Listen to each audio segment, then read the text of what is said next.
Mesdames et messieurs, bonjour, merci d'écouter Radio Sénégal, il est 13h.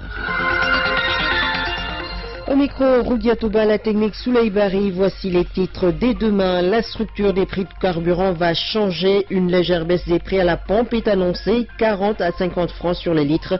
Les automobilistes approuvent et invitent les stations-service à afficher les nouveaux tarifs samedi à 18h. À suivre le reportage de Madigan Samb. Tida Sané, elle, s'est rendue à la gare Petersen où les transporteurs espèrent une baisse conséquente du prix du carburant pour la répercuter sur le prix du transport. Ces transporteurs souhaitent acheter le litre de gazole à 500 francs CFA. Les femmes demandent leur implication dans le processus de paix en Casamance, demande formulée à Kaolack lors de la rencontre du comité régional de solidarité des femmes pour la paix en Casamance. À suivre dans ce journal les sports avec Papa Madoussi et la revue de presse signée Arona Diouf. Demain à 18h, la baisse du prix du carburant devra être effective. La nouvelle est bien accueillie par les automobilistes qui demandent aux stations-service d'afficher les nouveaux tarifs à la date et à l'heure fixée par les autorités. Le reportage de Madigan Samb dans un instant. Et les transporteurs saluent la mesure, mais ils souhaitent une baisse conséquente du prix du carburant pour réduire le prix du transport. Le reportage de Tida Sané à la gare Petersen. La baisse du carburant annoncée ce samedi par l'État est bien accueillie au garage Petersen. Ici, les chauffeurs de car Ndiagandiaï ou car rapide applaudissent. Seulement, ils espèrent que la baisse sera conséquente. Pourquoi pas le litre de gasoil vendu aujourd'hui à 690 francs, soit ramené à 500 francs le litre. Nous saluons cette mesure tout en espérant que le litre de carburant sera vendu à 500 francs CFA. Cette baisse annoncée du prix du carburant est une bonne chose parce qu'aujourd'hui les gens ne voyagent plus à cause de la cherté du transport.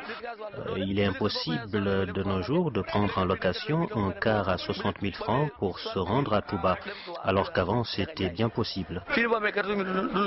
Selon eux, avec 500 francs le litre de gasoil, le prix du transport sera revu à la baisse au grand bonheur des usagers. Vendre le litre de gasoil à 500 francs CFA serait une bonne chose. Cela pourrait déboucher sur une baisse du coût du transport à l'issue d'une concertation avec ces acteurs. La décision de faire baisser le prix du carburant a été prise par le chef de l'État lors du dernier Conseil des ministres. Les chauffeurs de transport en commun attendent impatiemment cette mesure. Tida Sané qui s'est rendu à la gare Petersen où les transporteurs espèrent une baisse conséquente du prix du carburant pour la répercuter sur le prix du transport. Eh bien, ces transporteurs souhaitent acheter le litre de gazole à 500 francs CFA. Les femmes demandent leur implication dans le processus de paix en Casamance et se sont exprimées à Kaolack où le comité régional de solidarité des femmes pour la paix en Casamance a lancé la deuxième phase de son projet de mobilisation.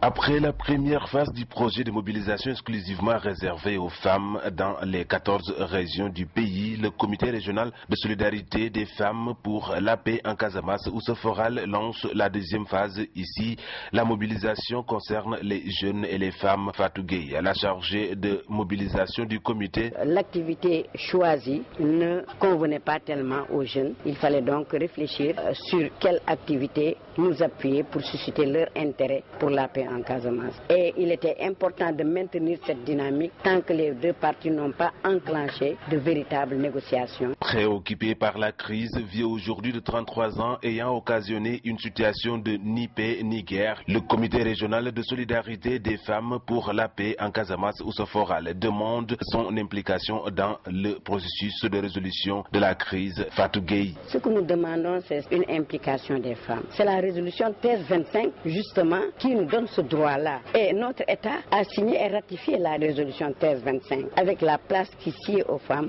pour qu'elles puissent donc participer de manière effective. Parce que c'est elles seules qui sont capables aujourd'hui de dire leurs préoccupations et celles de leur famille, surtout de leurs enfants. L'atelier de Kaolack a été un cadre pour le comité Soforal de renouveler sa volonté d'élargir sa représentativité sur l'ensemble du territoire. L'objectif étant de susciter chez les populations l'engagement citoyen autour d'actions concrètes de plaidoyer. Daouda Badiane, Kaolack, RTS. À l'écoute de Radio Sénégal, il est 13h05. De nouveaux locaux pour l'unité de formation et de recherche, l'UFR Sciences et Technologies de l'Université de Thiès. Ils ont été inaugurés par le ministre de l'Enseignement supérieur, le professeur Marito Niane, qui a prononcé la leçon inaugurale sur la réforme de l'enseignement supérieur. Bassirou Sylla. L'UFR Sciences et Technologies marque son territoire dans l'Université de Thiès. Cette unité de formation et de recherche étraîne des blocs administratifs et pédagogiques avec des bâtiments comportant des salles de classe. De quoi donner une existence physique à l'UFR 7. Le professeur Cheikh Sarr, directeur de l'UFR 7 de l'Université de Thiès. Depuis cette année 2015-2016, l'UFR a déménagé sur le site VCN où se trouve actuellement le bloc pédagogique et le campus pédagogique que vous avez eu à inaugurer aujourd'hui. La salle de conférence a abrité le cours inaugural du professeur Marito Niane. Il a parlé des réformes de l'enseignement supérieur, le ministre de l'Enseignement supérieur et de la Recherche. C'est ce 14 août 2013 que le président Macky Sall a présidé ce conseil. De ce conseil est sorti 11 décisions. Ces 11 décisions ont pour axe essentiellement les technologies de l'information et de la communication.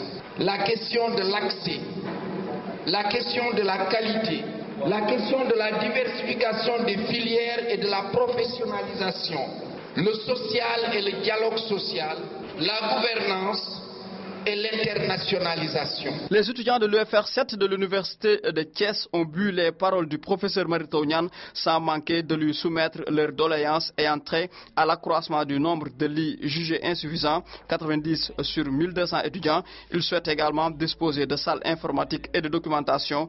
Le professeur Marito Niane, pour rappel, a procédé à l'inauguration des locaux de l'UFR 7 en compagnie de son collègue Diène Farbassar en charge du renouveau urbain, de l'habitat et du cadre de vie. Bassirou Sylla, Thiès, RTS. Médina Chérif, dans le département de Kolda, étraîne son collège. L'ouvrage, réalisé par des fondations européennes, aura coûté 360 millions de francs CFA. Par cette réalisation, le taux d'abri provisoire baisse dans cette zone et le ministre de l'Éducation nationale s'en félicite. Serine Baïtam est au micro de Abassané. Ce collège répond parfaitement aux normes et standards en matière d'environnement. Démarré le 24 octobre 2014 avec la pose de la première pierre, le projet de réhabilitation et de construction de nouvelles salles de classe du collège de Médina Chérif a abouti à la réalisation d'un bloc administratif, d'un bloc pédagogique avec 9 salles de classe réhabilitées et 7 salles de classe construites, ce qui fait un total de 16 salles de classe. Des toilettes séparées pour les filles et les garçons, d'une salle informatique équipée, fonctionnelle grâce à l'installation de panneaux solaires, d'une bibliothèque équipée, d'un mur de clôture assurant la sécurité des apprenants, d'un mini-forage, d'une cuisine permettant le fonctionnement régulier de la cantine scolaire, appuyée en vivres par le partenaire, d'un terrain multifonctionnel. Ce sont là, sans aucun doute, des investissements extrêmement importants, rendus possibles grâce à des hommes et des femmes engagés qui croient à la solidarité et à la coopération entre les peuples. Ce bijou contribue, à côté des efforts importants de l'État du Sénégal, à réduire le taux des abris provisoires de la région. À l'administration, à l'équipe pédagogique, aux parents d'élèves et enfin à la collectivité locale, je vous invite à relever le défi de la maintenance et de la gestion de l'école. Serine Baïtia, ministre de l'Éducation nationale sur Radio Sénégal à 13h10.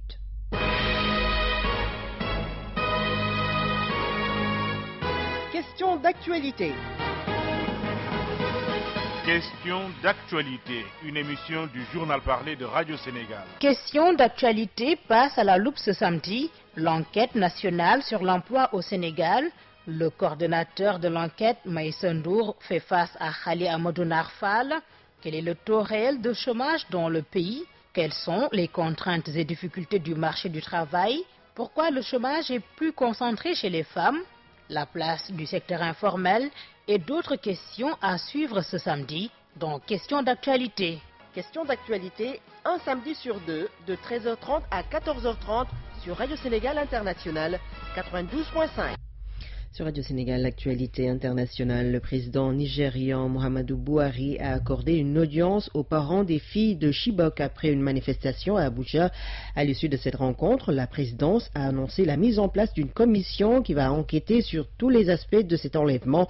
Cela fait plus d'1 an et demi qu'on est sans nouvelles des étudiantes enlevées par le groupe Boko Haram au nord-est du Nigeria.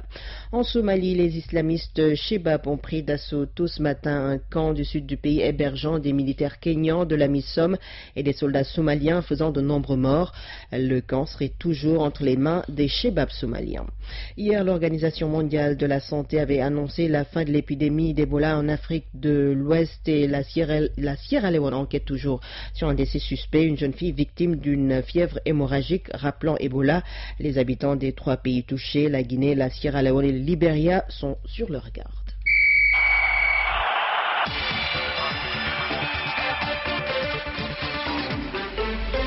Tout de suite les sports, c'est en direct avec Papa Madossi, bonjour. Bonjour Guiatouba. En basketball, la saison 2015-2016 de National 1, initialement prévue ce soir, est renvoyée à la semaine prochaine. C'est une décision de la Fédération sénégalaise de basketball pour permettre aux clubs, notamment les promus, de bien se préparer. Selon le secrétaire général, ce report n'aura pas d'impact négatif sur le cours de la saison.